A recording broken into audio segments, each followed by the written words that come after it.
అదేవిధంగా 5,000 రూపాయలు female leader 5,000 రూపాయలు.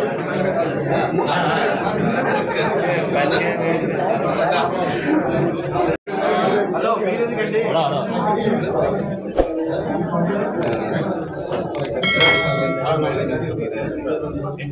సార్ మధ్యలో సార్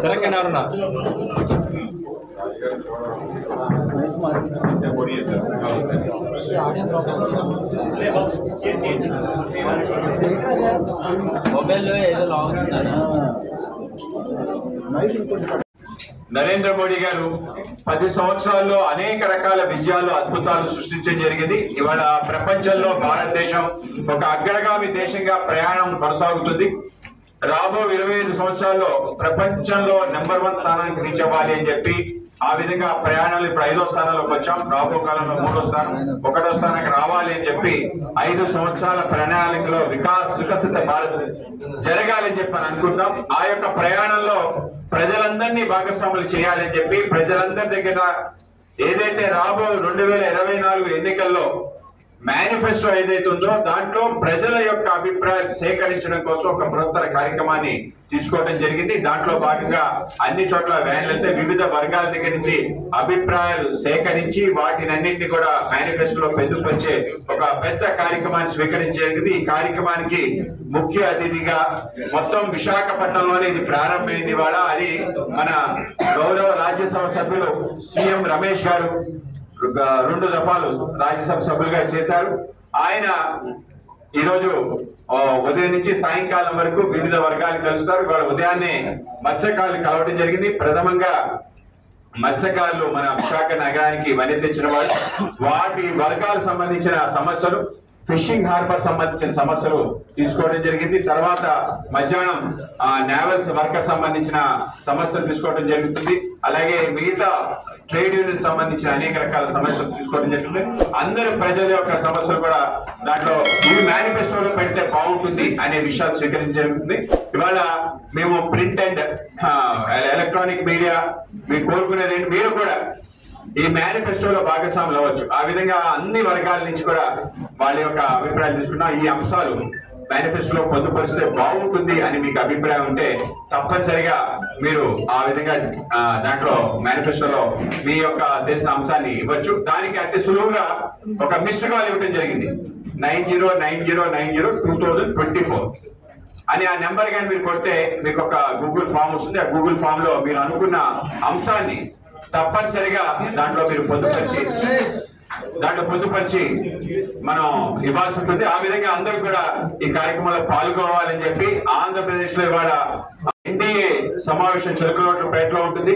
19వ తారీఖు విశాఖపట్నంలో రోడ్ షో కూడా ఉంటుంది. ఆ విధంగా పెద్ద ఎత్తున రాష్ట్ర వ్యాప్తంగా ఇవాళ ఈరోజు వైసీపీ సర్కార్ని చరమగీతం పాడాలి అని అరాచక అన్యాయ అవినీతి ప్రభుత్వాన్ని పారదోలాలని చెప్పి పెద్ద ఎత్తున కార్యక్రమానికి స్వీకరించడం జరిగింది. ఇవాళ విశాఖపట్నాన్ని ముఖ్యంగా ఈ వికసిత భారత్ మోడీ గారి గ్యారంటీ కార్యక్రమానికి మనకి విచ్చేసిన రాజ్యసభ సభ్యులు శ్రీ సీఎం రమేష్ గారు మన ఉద్దేశించి ప్రసంగిస్తారు. వికసిత్ భారత్ కార్యక్రమానికి నేను విశాఖపట్నం రావడం జరిగింది. ఎందుకంటే ఇది సెంట్రల్ ఆఫీస్ నుంచి వైజాగ్ మీరు కంపల్సరీ వెళ్ళాలి, ఈ 2-3 రోజుల్లోనే కార్యక్రమం కంప్లీట్ చేయాలి అనే ఆదేశంతో ఇక్కడికి రావడం జరిగింది. ఈరోజు మేము చేసే కార్యక్రమం కూడా మాధవ్ గారు చెప్పారు.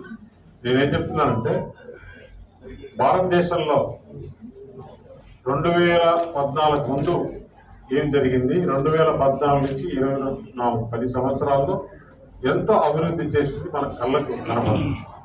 మీకు ఒకే ఒక ఎగ్జాంపుల్ చెప్తాను. దాదాపు ఆంధ్రప్రదేశ్లో ఒక్క నేషనల్ హైవేస్కి మాత్రం 1,10,000 కోట్లు ఆంధ్రప్రదేశ్ మన ఆంధ్రప్రదేశ్ మాత్రమే దాదాపు 40-45 ప్యాకేజీలు రోడ్లు చేస్తే దానికి గాను 1,10,000 కోట్లు. ఆ విధంగా ఏ విధంగా పోర్ట్స్ కానీ రైల్వేస్ కానీ మనకు రైల్వేస్ కూడా చూస్తే ఆంధ్రప్రదేశ్ బడ్జెట్లో మిగతా రాష్ట్రాలు కూడా మన రాష్ట్రం ఎక్కువ ఉంటుంది. నిన్న కాక మొన్న కడపలో నేను ప్రోగ్రాం అటెండ్ అయినాను. నిన్నటి రోజున విజయవాడలో నేషనల్ హైవేస్ దేశమంతా ఓపెన్ చేస్తే దేశమంతా ఓపెన్ చేసింది 1,20,000 కోట్లు ఉంటే మన ఆంధ్రప్రదేశ్ మాత్రం 30,000 కోట్లు చేయడం జరిగింది. ఎయిర్పోర్ట్లు కూడా కడపలో ఇంతకుముందే ఎక్స్పాన్షన్ చేయడము, రన్వే, నైట్ ల్యాండింగ్, ఇప్పుడు టర్మినల్ బిల్డింగ్ కూడా కొత్తది. 2014 ముందు భారతదేశం అంతా కలిపితే 72 ఎయిర్పోర్ట్లు ఉంటే ఇప్పుడు 145 ఎయిర్పోర్ట్స్, ఇంకొక 100 ఎయిర్పోర్ట్లకు ప్లానింగ్ దీంట్లో ఉంది. 145 ఎయిర్పోర్ట్స్ కన్స్ట్రక్షన్ అయిపోయింది.